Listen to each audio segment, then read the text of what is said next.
Field marshal Munir कि जो नेपाल में हुआ है, क्या वो पाकिस्तान में भी होने वाला है? और इसलिए नेपाल वाले वीडियोस पाकिस्तान में देखे जाने बैन है। प्रतिशोध में आज बहुत कुछ है, लेकिन पहले यह खबर देखिए। पाकिस्तान का आतंक प्रेम फिर आया सामने। बाढ़ पीड़ितों के फंड से आतंकी अड्डों का पुनर्निर्माण किया जा रहा है। लश्कर तैयबा को मुख्यालय बनाने के लिए दिया फंड।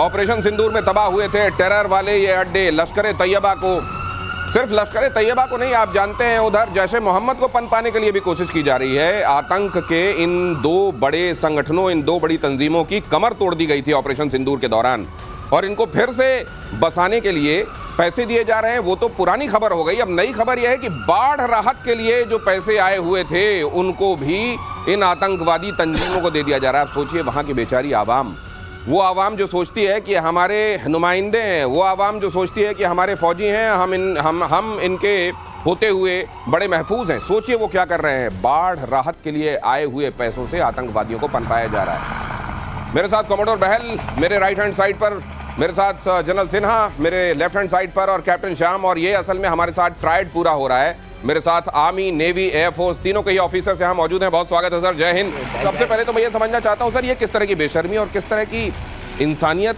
की इतनी बड़ी इस इंसानियत से दुश्मनी कि आप बाढ़ पीड़ितों का पैसा आतंकवादियों को पनपाने में एक बार फिर लगा रहे हैं? देखिए दिनेश जी, जय हिंद। पहली बात यह है कि साहब, हम लोग भारत की नजरिए से जब हम देखते हैं तो हम ये देखते हैं कि किस तरह से ये बेशर्मी करते हैं, कैसे इनके हया तक नहीं है। मगर उनकी तरफ वो उनके स्ट्रेटजिक एसेट हैं, आप नहीं समझते।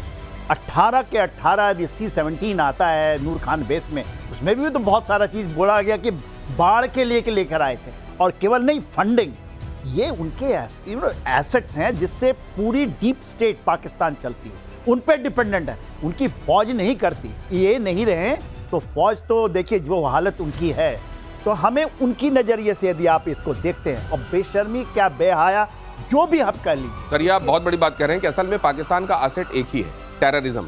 और फिर वो ये भी कह देते हैं कि असल में तो हम टेररिज्म के सताए हुए हैं। क्या दुनिया ये बात देख रही है कमोडोर बहल? बिल्कुल सही कह रहे हैं, सारी दुनिया आज ये देख रही है। आपकी उनकी जो पहली फ्रंट लाइन फोर्स है वो उनकी आर्मी नहीं है, वो तो बहुत बार पिट चुकी है भारत से। अब 1971 का तो एग्जाम्पल, 1999 का आपको पता ही है। लेकिन जो अब हो रहा है, ये 2015 में भी लश्कर तैयबा ने, अगर आपको याद हो, अर्थक्वेक के दौरान 80% पैसा जो उन्होंने कलेक्ट किया था फ्लड के एड के लिए, वो सारा का सारा पैसा से उन्होंने टेरर इंफ्रास्ट्रक्चर की फंडिंग करी थी और साथ में टेरर ट्रेनिंग की थी। इस बार क्या हो रहा है, जो भारतीय वायुसेना ने जमींदोज किए थे, उनके 3 बिल्डिंग्स मरकज़ तैयबा के अंदर, वो 3 बिल्डिंग्स की, जो रेड बिल्डिंग अगर आपको याद हो, जो 2 डबल स्टोरी थी, उसके अंदर उनके वेपन स्टोर्स भी थे, वो सारे के सारे तबाह और बर्बाद हो गए थे। वही हेडक्वार्टर्स है मुरीदके के अंदर, जिसको दोबारा से बनाया जा रहा है, और इससे पहले उन्होंने डिमोलिश की हैं ये बिल्डिंग्स, और अब फरवरी 2026 तक का दिया गया है कि इन बिल्डिंग्स को वापस इस पैसे से बनाया जाएगा। लेकिन ये जो आप कह रहे हैं आप कि दुनिया देख रही है, दुनिया में कौन देख रहा है? खासतौर से वो जिनके देखने से फर्क पड़ता है। अमेरिका देख रहा है तो वो देखकर आंखें मूंद लेगा। चाइना देखेगा भी तो कुछ कहेगा नहीं, क्योंकि उसको मालूम है कि पाकिस्तान ऐसा ही करता रहा है और उसके बावजूद वो दोस्त बना रहा है। तो असल में दुनिया में किसके देखने से फर्क पड़ता है, हम तो देखते हैं, और वक्त आने पर हम इसका समाधान भी करते हैं। लेकिन और किसको फर्क पड़ता है, कैप्टन श्याम? देखिए दिनेश जी, धन्यवाद। पहले तो 2 बातें क्लियर है कि पाकिस्तान की सरकार ने ये फैसला लिया है कि ये जो ध्वस्त जगहें हैं जो भारत ने किए थे ऑपरेशन सिंदूर में, इनको सरकारी फंड से बनाया जाएगा, नंबर 1। नंबर 2, जो फ्लड रिलीफ के पैसे आ रहे हैं, अमेरिका से आ रहे हो या कहीं से भी आ रहे हो, उनको इस काम में लगाया जा रहा है चुपचाप। तो ये तो पेंशनर्स को भी पैसे दे रहे हैं उससे। ये अपने जो सरकार है, मिनिस्टर्स का जो पे है, पैकेज है, और लेवरियस जो स्टाइल है, उसको भी फंड करते हैं इन चीज़ों से। ये फ्लड का एक मुद्दा है। और फरवरी में जब इनकी वार्षिकी होने वाली है, उसके पहले उसको रेडी करना है। जो 5 अगस्त से काम शुरू करके एक टाइम फ्रेम में सरकार, ये FATF में तो बताना ही पड़ेगा ये सब। ये क्या है, डायरेक्ट आप जनाजा पे जाते भी हो और अब उनकी फंडिंग करके वापस भी लाते हो, गलत है। बड़ी बेशर्मी। आवाम के हक का पैसा, वो जो बाढ़ के आगे इस समय लाचार है पाकिस्तान में, उनके हक का पैसा आतंकवादियों को पनपाने के लिए दिया जा रहा है। और पाकिस्तान में विद्रोहियों के आगे सेना ने घुटने टेक दिए हैं।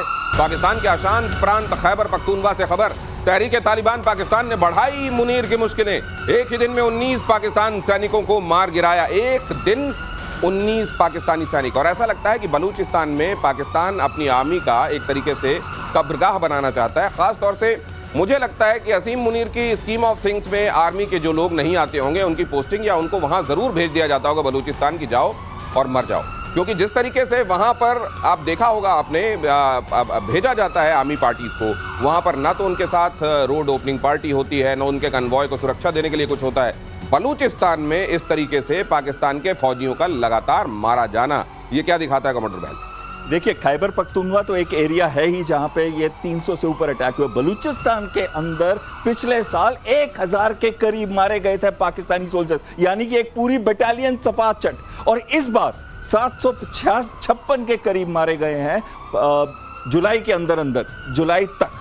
और अगर आप देखें ये जो नंबर है, 2 बटालियन अब तक जा चुकी है। 15 दिन के अंदर 71 अटैक हुए हैं 51 लोकेशंस के अंदर बलूचिस्तान में। यानी कि बलूचिस्तान में भी प्रॉब्लम है, खैबर पख्तूनख्वा में भी प्रॉब्लम है। तो सर जो मुझे समझ में आ रहा है वो ये आ रहा है, और अगर मैं गलत हूं तो सर बताइएगा, कि ये पहले एक केस बनाना चाहते हैं। अमेरिका जब तक यहाँ आए, वो कंपनी और ये सौदा तो हो ही गया यहाँ से रेयर अर्थ मेटल निकालने का, वो कह देंगे हमारे इतने ऑलरेडी मरे हुए हैं, हमसे अगर हो रहा होता हम कर ही लेते, आपको बूट्स ग्राउंड डालने लग पड़ेंगे या आपको मशीनरी लगानी पड़ेगी। देखिए, आप एब्सोल्युटली जो बात कह रहे हैं ना, ये स्ट्रैटेजिक प्लानिंग है आसिम मुनीर की, अब बहुत तगड़ी प्लानिंग है। जो अब आप देखते हैं कि उन्होंने कहा था थोड़े दिन पहले, जब आपने सुना था ना, जब कहते थे कि हमारी गर्दन की रेगुलर रेल, उस समय उन्होंने आवाज़ दी थी कि 150-1,500 लोग हमारी फौज, इतनी बड़ी फौज को कुछ कर सकते हैं। देखिए, उनको तो घुटने टिका ही दिए, और घुटने टिकाने के बाद जिस तरह से उन्होंने ट्राई किया था कि चाइना को ये बता दें कि आप सॉल्व कर लो, चाइनीज भी हाथ खड़े करते हैं, अब अमेरिकन भी हाथ खड़े करेंगे। ये आप लेके अमेरिका इज ऐसी जगह है, बूट्स ऑन ग्राउंड तो डाल ही नहीं सकते। तो अमेरिका से और पैसे लेने के लिए एक तरीके से फाइल मजबूत की जा रही है, अमेरिका से और रिसोर्सेज लेने के लिए फाइल मजबूत की जा रही है। बलूचिस्तान में आइए तो हमारी मदद कीजिए, देखिए हमारे लोग कैसे मारे जा रहे हैं। और पाकिस्तान में कैप्टन शाम, ये बताने के बाद आपके पास आ रहा हूं कि नेपाल जैसी क्रांति की आशंका है पाकिस्तान में। शहबाज और असीम मुनीर की गद्दी पर संकट है, पाकिस्तान में नेपाल की खबरों को दिखाने पर रोक है। शहबाज और मुनीर के खिलाफ बढ़ा जन आक्रोश।